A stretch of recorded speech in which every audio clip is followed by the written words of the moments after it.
Hey what is up internet, welcome back to the channel. And मैंने ये realise किया था कि जब से ये पैंडमिक हुआ है बहुत लोग वर्क फ्रॉम होम करने लग गए हैं और बहुत लोग एक्चुअली में सोच रहे हैं कि वो एक नया मॉनिटर ले, जैसे कि मैंने लिया है अभी मॉनिटर। बट आई थिंक मैं थोड़ा लेट भी हो गया हूँ बिकॉज अब लोग वापस ऑफिस जाने लग गए। बट कोई बात नहीं, अगर आप मार्केट में एक नया मॉनिटर लेने जा रहे हो, it's very natural to get confused because monitor लेते हुए बहुत सारे terms like refresh rate, response time, colour gamut, बहुत सारी चीज़ें आपको कंफ्यूज कर सकती हैं। But don't worry, sit back, relax, because इस वीडियो में हम ये सारी चीज़ें डिकोड करेंगे और आपको इस वीडियो के एंड तक समझ आ जाएगा कि कौन सा मॉनिटर आपके लिए बेस्ट है।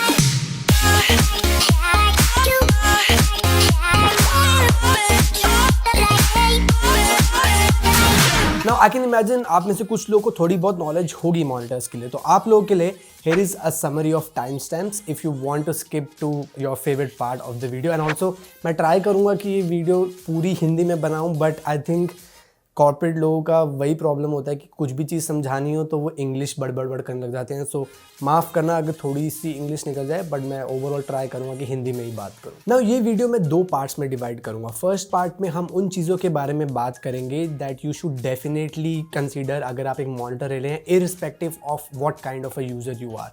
और सेकंड पार्ट में हम उन चीज़ों के बारे में बात करेंगे that you should definitely consider अगर आप एक स्पेसिफिक काइंड ऑफ यूज़र है, लाइक अ गेमर और a content creator.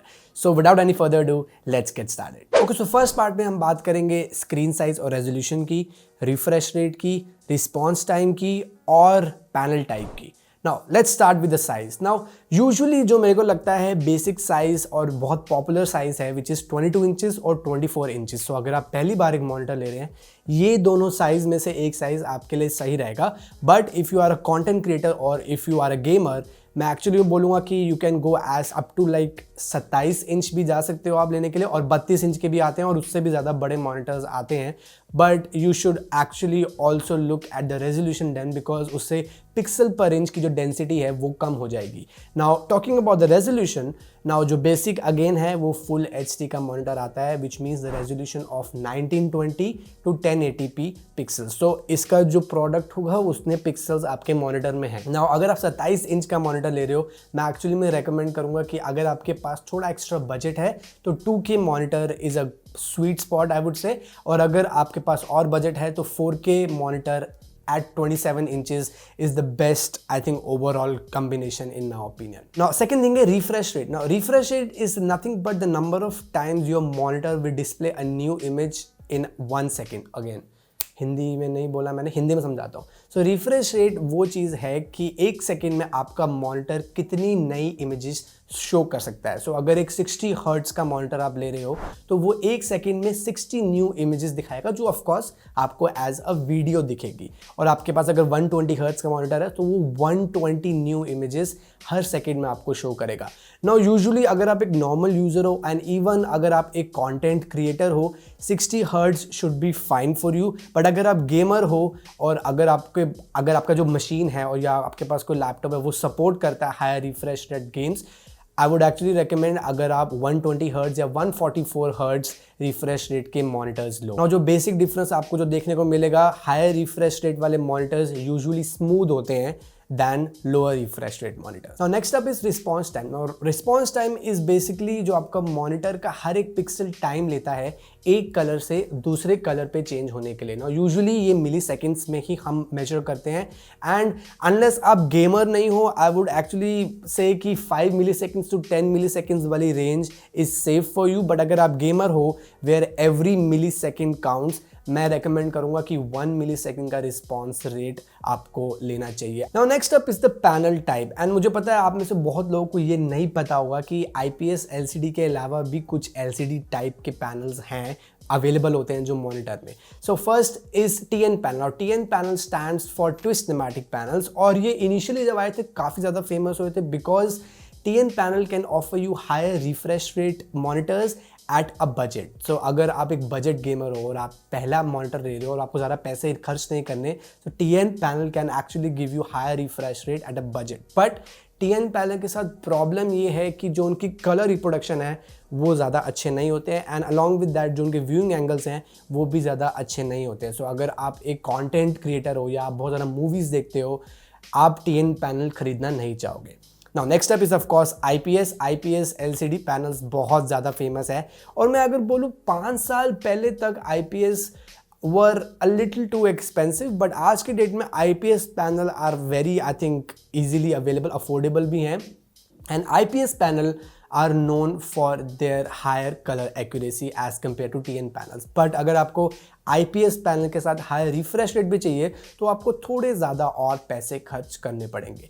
Now third type is VA panel, which stands for vertical alignment panel. Now this is also a kind of LCD panel as well, and जब ये आए थे initially बहुत ज़्यादा लोग excited है, because VA panel एक perfect blend था IPS पैनल के कलर एक्यूरेसी का और TN पैनल के हायर रिफ्रेश रेट का। But the problem with VA panels were कि they experienced a lot of input lag, और मैं इनपुट लैग के बारे में और बातें करूंगा in a bit. And also VA panels slowly like just disappeared from the market, और अगर आज की डेट में भी आप VA पैनल वाला मॉनिटर लेने जाओगे आपको ज़्यादा ऑप्शंस नहीं मिलेंगे। Now fourth type is of course OLED, जो आप हमारे फ़ोन्स में यूजुअली बहुत कॉमन है, और OLED डिस्प्ले के साथ सबसे ज़्यादा बड़ा एडवांटेज है कि एक तो वो बहुत ज़्यादा ब्राइट हो सकते हैं, as up as 1000 nits in brightness, which is crazy, and also वो बहुत ज़्यादा कलर एक्यूरेट भी हो सकते हैं if they support HDR. But OLED panels I would say अभी भी ज़्यादा mature नहीं हुए हैं मॉनिटर की स्पेस में, and I would actually refrain from buying an OLED monitor right now because बहुत सारे issues हैं like screen burning और एक दो और issues भी हैं जो भी चल रहे हैं। So I would actually wait कि 1-2 साल के बाद अगर वो थोड़े पैनल mature हो जाएं फॉर द मॉनिटर स्पेस, उसके बाद मैं लेना चाहूँगा।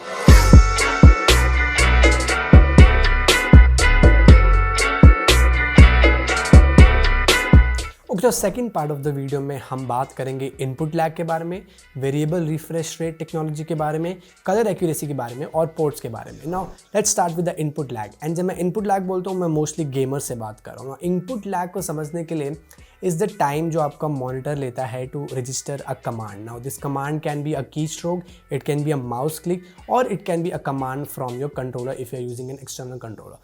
नाउ यूजुअली अगर आप देखोगे एक मॉनिटर की एडवर्टाइजमेंट में या उसकी एक डिस्क्रिप्शन में इनपुट लैग के बारे में ज़्यादा इन्फॉर्मेशन नहीं होती, एंड दैट्स बिकॉज कि लास्ट के 1-2 साल या 2-3 साल में मॉनिटर्स में इनपुट लैग की प्रॉब्लम ज़्यादा नहीं है। But I am still aware that there are some monitors in the market जो इनपुट लैग की प्रॉब्लम से सफ़र करते हैं। सो अगर आप एक मॉनिटर ले रहे हैं of a response time of less than 5 millisecond, you should be good to go with the input lag. Now next up is variable refresh rate technology. Now क्या होता है कि कुछ लोगों के पास एक डेडिकेटेड ग्राफिक्स कार्ड होता है एनवीडिया या AMD की तरफ से, जो कि एक हाई रिफ्रेश रेट गेम्स की इन्फॉर्मेशन सेंड कर सकता है मॉनिटर में। Now if there is a mismatch between the refresh rate जो आपका ग्राफिक्स कार्ड भेज रहा है और जो आपका मॉनिटर डिस्प्ले कर सकता है, there might be an issue called screen tearing. Now इस चीज़ को फिक्स करने के लिए एनवीडिया और AMD ने दोनों ने अपनी अपनी वेरिएबल रिफ्रेश रेट टेक्नोलॉजी को इंट्रोड्यूस किया था। सो एनवीडिया की है G-Sync और AMD की है FreeSync। तो अगर आप एक मॉनिटर ले रहे हैं और आपके पास एक डेडिकेटेड ग्राफिक्स कार्ड है तो you should look at these 2 technologies का support on your monitor. Now next up is color accuracy, और जब मैं एक कलर एक्यूरेसी बोलता हूँ मैं यूजुअली कंटेंट क्रिएटर से बात कर रहा हूँ, लाइक कि अगर आप वीडियो एडिट करते हैं, आप फोटो एडिट करते हैं या आप और कोई काम करते हैं जिसमें कलर एक्यूरेसी का बहुत ज़्यादा इंपॉर्टेंट रोल है। नाउ कलर एक्यूरेसी समझने के लिए we'll have to first understand the term colour gamut. Now हमारी जो ह्यूमन आई है वो एक सर्टेन रेंज ऑफ कलर्स ही देख सकती है, and within this certain range of colours there are subsets called colour gamuts जो एक मॉनिटर के डिस्प्ले पे हम डिस्प्ले कर सकते हैं। Now there are usually 3 most popular color gamuts called sRGB, Adobe RGB and DCI-P3। And अगर आप एक नया मॉनिटर, एक फर्स्ट टाइम मॉनिटर ले रहे हैं, एक बेसिक मॉनिटर ले रहे हैं, मैं रेकमेंड करूंगा कि एटलीस्ट 99% sRGB वो सपोर्ट करे, बिकॉज उससे एटलीस्ट आपका मूवी वॉचिंग का एक्सपीरियंस अच्छा रहेगा।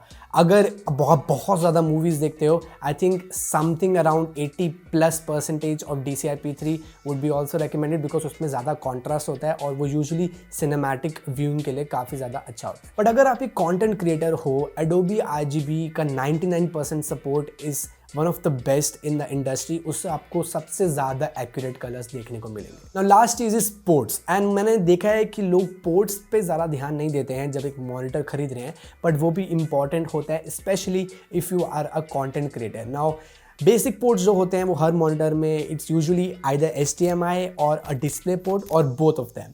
बट अगर आप थोड़े और पैसे खर्च करते हो, you can actually get 2 of the HDMI और 2 of the display in, but you can also get something called a USB Type-C port.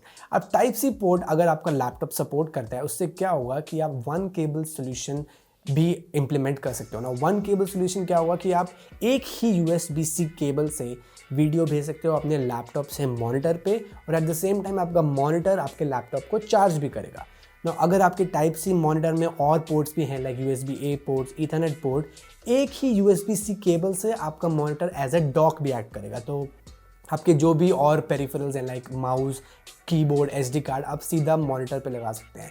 No, and also USB Type-C का एक और भी फ़ायदा है, आप 2 मॉनिटर एक साथ कनेक्ट कर सकते हो through daisy chaining, which is I think very beneficial if you are into video editing और photo editing. Yes guys, this was it. I think मैंने मोस्टली सारी चीज़ें कवर कर ली हैं जो आपको पता होनी चाहिए एक मॉनिटर खरीदने से पहले, बट अगर मैं कुछ भूल गया हूँ, do let me know in the comment section below. और अगर हम एक बेंचमार्क लेके चलें, 22 inches or 24 inch full HD IPS monitor at 60 Hz refresh rate should be good for about 80% of you out there. Now, अगर आप एक gamer हो और अगर आपको एक हाई रिफ्रेश रेट मॉनिटर लेना है, सो फर्स्ट रिकमेंडेशन मेरी ये होगी कि IPS panel he low.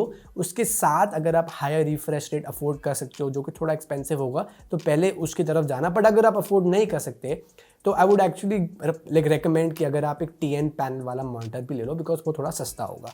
On the other hand, अगर आप एक कंटेंट क्रिएटर हो, अगेन मैंने बोला 99% Adobe RGB आप ले सकते हो, बट वो बहुत ज़्यादा एक्सपेंसिव है। तो at least the basic you would still want to go for is 99% sRGB. So yes guys, this was it. I hope आपको ये वीडियो अच्छी लगी हो और हेल्पफुल लगी हो. Go share it with your friends who are actually looking to buy a monitor, and don't forget to hit that like button if you did like this video. Now मैं कोई particular model of monitor recommend नहीं करूँगा, but मैं कुछ links छोड़ दूंगा description box below में about the best monitors that I think in a particular price range. And before leaving this video, make sure you hit that subscribe button and especially hit the bell icon so that you get notified whenever I upload such videos in future. And I know मैं फिर से English पे आ गया हूँ, but really sorry. So till then, keep asking and I will see you in the next one.